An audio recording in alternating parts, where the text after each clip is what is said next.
پیسہ کم ہو یا زیادہ ہو یہ گول نہیں ہوتا. ذرا سنیے گا, پیسے کا لالچ نہ ہو گول یہ ہوتا ہے. کیا بولا میں نے؟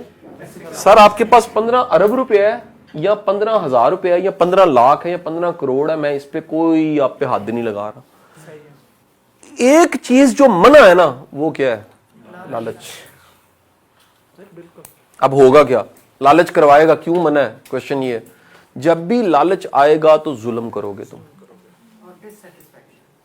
ختم ہو گیا, تو آپ گر گئے اسی وقت. لالچ آئے گا آپ ضرب دینا چاہو گے اور ممکن ہے گلا کاٹنا چاہو, بندے مارنا چاہو, بڑھانا چاہو. لالچ میرے خیال ہے شراب سے زیادہ اندھا کرنے والی چیز لالچ ہے. شراب میں تو بندہ شاید کسی کے گریبان کو پکڑ لیتا ہے, اس لالچ اور ہوس میں بندہ بھائی مار سکتا ہے. تاریخ میں ہے کتنے کتنے بھائی ماروا کے بڑے بڑے بادشاہ بنے, بڑے بڑے تاریخ کے نام ایسے, پورا پورا خاندان مروا دیا, سب کو اکٹھا مروا دیا, مرڈر کروا دیا صرف اپنی بادشاہت کے لیے. اتنی خوفناک چیز ہے جی. کیا ہے جی؟ لالچ. سو یہ کتنا ہونا چاہیے؟ یہ اتنا ہونا چاہیے کہ مزید کی تمنا نہ ہو, جو ہے اس پہ راضی ہوں, جو ہے. اچھا پھر کتنا ہونا چاہیے؟ ایک اور کرائٹیریا بتا رہا ہوں, دیتے ہوئے تکلیف نہ ہو. جب آپ نہیں, فیلنگ, یہاں فیلنگ کی بات ہے سر, میں اس کی کمی کی تو بات ہی نہیں کر رہا. آپ کو دیتے ہوئے اگر تکلیف محسوس ہوتی ہے نا, اس کا مطلب ہے یہ آپ میں یہ پایا جاتا ہے, ہوس ہے اس کی. اچھا آپ کو اگر دیتے ہوئے آپ کے آنے اور جانے پہ کوئی خاص فرق نہیں پڑتا تو آپ نے ٹارگٹ اچیو کر لیا لائف کا. کوئی دل دکھ گیا نہیں دکھ گیا یہ میٹر کرتا ہے تو بڑی بات ہے, لیکن پیسہ کم ہو گیا یا زیادہ ہو گیا میٹر نہیں کرتا, آپ خوش قسمت ہیں. کتنا ہونا چاہیے؟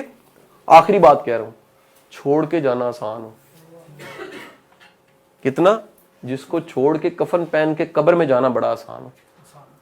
اگر اتنا ہو گیا ہے کہ چھوڑنا مشکل ہو گیا ہے تو بھائی ایسے لعنت ہے پیسے پہ جس نے موت مشکل بنا دی ہے. دیکھیں نا, بندے نے مرنا ہو اور بندہ کہ میں لے کے کن جانا ہے, بندہ کہ یار میں نے تو جوڑا, میں ابھی تو میں نے اس کو انجوائے نہیں کیا. اور یہ فیلنگ اس کے پاس ہے تو وہ کتنی خطرناک چیز تھی جس پہ مرتے وقت بھی انتہا کی حسرت والی فیلنگ نہیں. کلمہ نہیں بندہ پڑھ, بڑے بڑے کلمہ ہی نہیں پڑھ سکتے.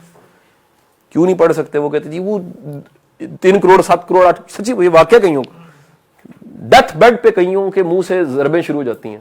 5 کروڑ 18 کروڑ 20 کروڑ ایتھے ارب ایتھے 1.5 ارب.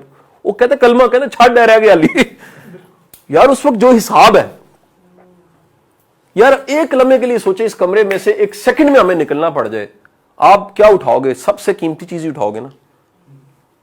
اور جو سمجھ جائے کہ یار میں سب کچھ چھوڑ کے نکل سکتا ہوں, کتنا خوش قسمت ہے. جو کہ نہیں ہے بیگ بھی سی ہے, بوری بھی سی ہے, سامان بھی سی ہے, 2 کوٹھیاں سے کار سی, ہو گیا نا. سر یاد رکھیے مومن کے لیے دنیا اسی لیے قید خانہ ہے, وہ نکل سکتا ہے. لیکن یہ تمنا کے ساتھ لے کے جانا ہے اور جوڑ کے جانا ہے اور ضربے دے کے اور جمع کر کے جانا ہے, یاد رکھیے گا بڑی خطرناک چیز ہے. ٹھیک ہے, اللہ سے دعا مانگے یا باری تعالیٰ ہمیں اتنا عطا فرما کے چھوڑنا آسان ہو, زندگی ایسی عطا فرما کے زندگی میں سے نکلنا آسان ہو, کہیں ہم پھنس نہ جائیں. رہ جانے کی تمنا عذاب ہے. کیا بولا؟ پکا پکا اس دنیا میں رہ جانے کی تمنا, اگر ایسی چیز آ گئی ہے اور پکا پکا رہنے کی تمنا پیدا ہو گئی ہے, اس سے بڑا عذاب زندگی میں کوئی نہیں ہو سکتا. اور آپ ہیں اور آپ نے نکلنا ہے, آپ کو پتا ہے وہ فطرتی غم کے علاوہ جو اس کو میں نے جائز کیا کہ جی رشتے ہیں سب کچھ ٹھیک ہے, یا حساب ہونا ہے یہ ہے, لیکن اگر آپ کو ہے یہ نال کنج لے کے جانا ہے, اس سے بڑی تکلیف کوئی نہیں ہے سر. سو یاد رکھیے اس بائی پروڈکٹ کو بائی پروڈکٹ رکھیں. میں جتنی دیر میں ٹیوشن پڑھا کے کبھی کسی زمانے میں جو پیسے لیتا تھا, ٹھیک ہے, اتنے ہی وقت میں ایسا کیا ہوا کہ میں لاکھوں لے سکتا ہوں. آپ سب کے ساتھ بھی ایسے ہی ہے, میرے ساتھ نہیں ہے صرف کہانی. 2 چیزوں کو بڑھانا شروع کیجئے, ایک اپنے فیلڈ اور اپنے شعبے میں عزت داری, اور نمبر 2 میں نے کیا بولا؟ کمپیٹنسی, قابلیت.